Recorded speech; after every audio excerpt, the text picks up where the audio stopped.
10वीं पास बेरोजगार छात्रों के लिए अच्छी अपडेट आ चुकी है जी हाँ, क्योंकि 25,000 लगभग पदों पर नई भर्ती का विज्ञापन अभी आज रात को जारी हो चुका है।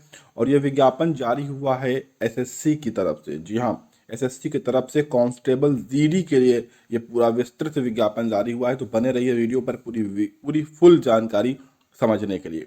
देख सकते हैं कि ऑनलाइन जो फॉर्म सबमिशन की तारीख है वो 27/10 से शुरू हो चुकी है, यानी आप आज से ही ऑनलाइन आवेदन कर पाएंगे और 30/11/2022 तक इस प्रक्रिया में आवेदन कर सकते हैं।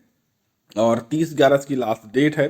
ठीक है। और जो भी चीज़ें ऑफलाइन चालान है या फीस है, सभी 30/11 तक आपको कंप्लीट कर लेनी है। सभी चीज़ें, फीस पेमेंट जो है वो आपको थोड़ा यहाँ पर 1/12/2022 तक है last date and time for making online fees payment. ठीक है।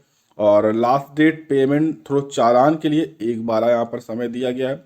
और जो इसका आप एग्ज़ाम है कंप्यूटर बेस्ड, वो जनवरी 2023 में संभावित है कि जनवरी 2023 में परीक्षा होगी, यानी कि बहुत ही जल्द यहाँ पर परीक्षा भी होगी। आवेदन के बस 2 महीने बाद ही परीक्षा में आप शामिल हो सकते हैं। आप देख सकते हैं बम्पर पदों को, यहाँ पर बहुत ही तरह के पद हैं, जैसे कि बीएसएफ के हैं, सीआईएसएफ के हैं, सीआरपीएफ के हैं, एसएसबी, आईटीबीपी, एआर, एसएसएफ।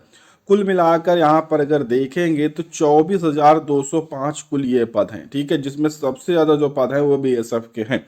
उसके बाद एनसीबी के भी यहाँ पर पद हैं जो कि 164 है। तो इस तरह से दोनों को अगर टोटल करेंगे तो 24,369 पदों पर यह वैकेंसी का विज्ञापन आ चुका है।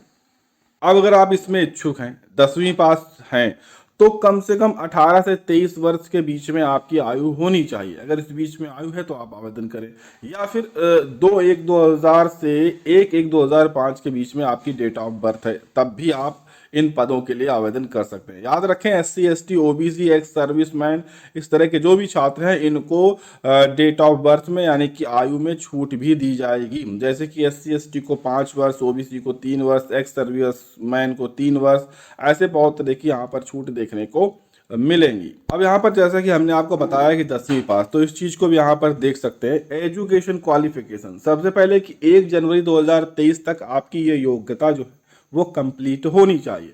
अब यहाँ पर देखेंगे सभी कैंडिडेट को 10वीं पास होना चाहिए। ठीक है, 10वीं पास अगर आप हैं तो आप इसके लिए आसानी से यहाँ पर आवेदन कर पाएंगे। अगर आपके पास एनसीसी का CBA या कोई भी सर्टिफिकेट है तो यहाँ पर आपको एग्जाम में छूट मिल सकती है।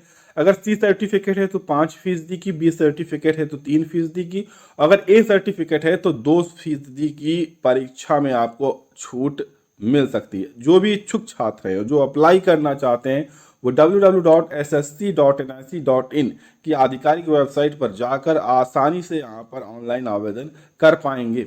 और जो भी यहाँ पर छात्र आवेदन करना चाहते हैं तो उनके लिए कुछ यहाँ पर फीस भी डिसाइड की गई है, जो कि यहाँ पर आप देखेंगे कि 100 रुपये रहने वाली है। ठीक है, अब इसे आप ऑफलाइन भी जमा कर सकते हैं, ऑनलाइन भी जमा कर सकते हैं, दोनों तरह से यहाँ पर जमा कर सकते हैं।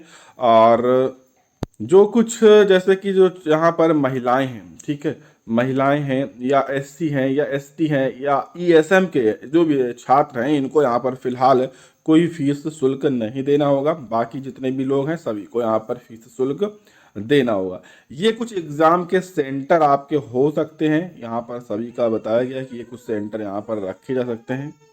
जो यहाँ पर आपका सीबीटी का एग्जाम होने वाला है वो कुछ इस तरह से रहेगा। ठीक है, 60 मिनट का यहाँ पर आपको समय दिया जाएगा और उसमें 4 तरह के part 1, part B, part C, part D, इस तरह के प्रश्न रहेंगे। जहाँ पर जनरल इंटेलिजेंस एंड रीजनिंग के प्रश्न रहेंगे, जनरल नॉलेज के प्रश्न रहेंगे, अवेयरनेस के रहेंगे, एलिमेंट्री मैथमेटिक्स रहेगी, हिंदी और इंग्लिश रहेगा। सभी 20-20 प्रश्न होंगे, एक प्रश्न 2 अंक का रहेगा, यानी कि 40-40 अंक मिलेंगे।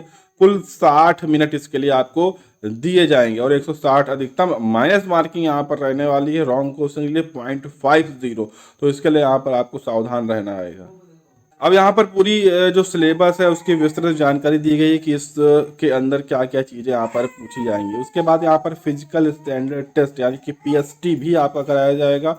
और यहाँ पर कुछ पीईटी टेस्ट भी हो सकते हैं, जिसकी यहाँ पर मेल के लिए रनिंग दी हुई है, फीमेल के दिए दी हुई है। तो इस तरह का ये सभी चीज़ें आगे आपको और विस्तार से देखने को मिल जाएंगी।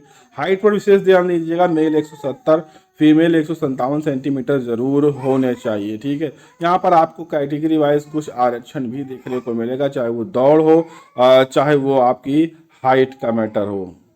एक चीज आप विशेष तौर पर यहाँ ध्यान रखें कि यहाँ पर आपके पास एक आईटी प्रूफ भी होना चाहिए। अगर आप ये सभी चीजें कंप्लीट आपके पास हैं, योग्यता वगैरह, तो याद रखें किस तरह से आपको फॉर्म भरना है। कुछ इस तरह से आपका फॉर्म खुलेगा, जैसे कि सबसे पहले आपसे पूछा जाएगा कि आपके पास आधार है या नहीं। तो यहाँ पर आप यस जरूर करिएगा, अगर आपके पास है तो आपको आसानी होगी। ठीक है, नहीं है तो अन्य कोई आईडी प्रूफ देनी पड़ेगी, जैसे कि पैन कार्ड, लाइसेंस होगा, जैसे ड्राइविंग लाइसेंस है या वोटर कार्ड है, ऐसा कुछ ना कुछ आपको देना ही पड़ेगा, तभी आप इस फॉर्म को भर पाएंगे।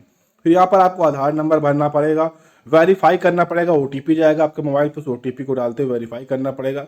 अगर नहीं है तो यहाँ से देखिए आपको आईडी अपनी सेलेक्ट करनी पड़ेगी, जैसे कि वोटर कार्ड है, पैन कार्ड है, ड्राइविंग लाइसेंस, कुछ भी सिलेक्ट करना पड़ेगा और उसका यहाँ पर विस्तृत पूरा जो नंबर है वो डालना पड़ेगा। फिर यहाँ पर आपको विस्तृत नेम डालना पड़ेगा और इस नेम को वेरीफाई करने के लिए यानी कि दोबारा से नेम को डालना पड़ेगा।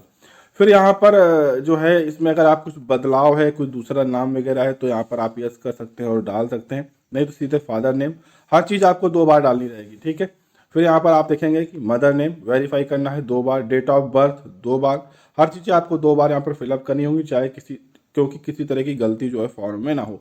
एजुकेशन में आप देख रहे हैं केवल 10वीं सिलेक्ट करना है, यूपी बोर्ड है, सीबीएसई बोर्ड है, यह ध्यान रखिएगा, आईएससी बोर्ड है। ठीक है, वेरीफाई करना है इसे, रोल नंबर यहाँ पर आपको अपना डाल देना है सही से, verify roll number, passing year डाल देना है। फिर यहाँ पर आपको जेंडर, वेरीफाई जेंडर, कौन से लेवल का एग्जाम है, मोबाइल नंबर वेरीफाई करना है, ईमेल आईडी और आपको अपना स्टेट।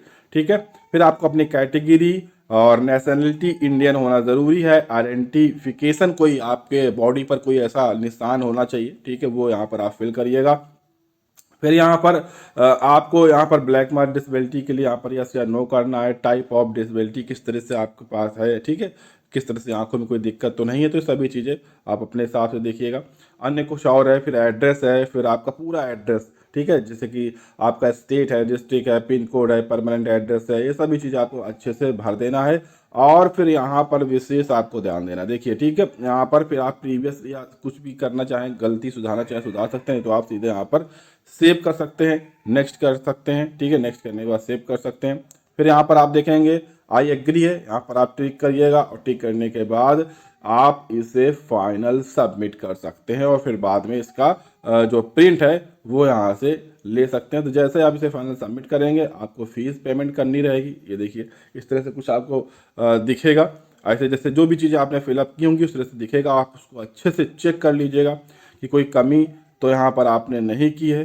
फिर आगे की जो डिटेल्स है ये यहाँ पर आपको पार्ट 2 है। ठीक है, ये पार्ट 2 आपको फिर आ जाएगा। इस पार्ट 2 में कुछ चीज़ें आपकी पहले ऊपर फिल रहेंगी जो आप पहले से फिल करके आए हैं, कुछ चीज़ें यहाँ पर आपको फिल करनी रहेंगी। ठीक है, जैसे कि यहाँ पर एनसीसी सर्टिफिकेट वगैरह है आपके पास।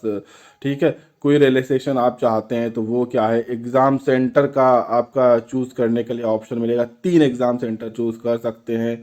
डोमिसाइल के बारे में यहाँ पर जानकारी मांगी जाएगी। तो ऐसी बहुत सारी चीज़ें रहेंगी आपको यहाँ पर फिल करनी होंगी। ठीक है, और फिर इसे आप जब पूरा फिल कर देंगे, बाकी फिर आपका यहाँ पर पूरा जो आपका एजुकेशन क्वालिफिकेशन है वो यहाँ पर फिल कर दीजिएगा। आपका स्टेटस क्या है, कौन सी ईयर में पास किया, किस स्टेट से किया, कहाँ से किया, किस बोर्ड से, यूपी बोर्ड से, सीबीएसई बोर्ड से, रोल नंबर क्या है, परसेंटेज क्या है, सभी चीज़ें आपको फिल करनी होंगी। और सब फिल करने के बाद आप नीचे देखिए इस तरह से कुछ चीज़ें दिखने लगेंगी। फिर यहाँ पर आपको क्या है, यहाँ पर आपको फोटो है, आपका सिग्नेचर है, उसको आपको यहाँ पर चूज़ फाइल पर क्लिक करके अपलोड कर देना है क्योंकि ये ज़रूरी है।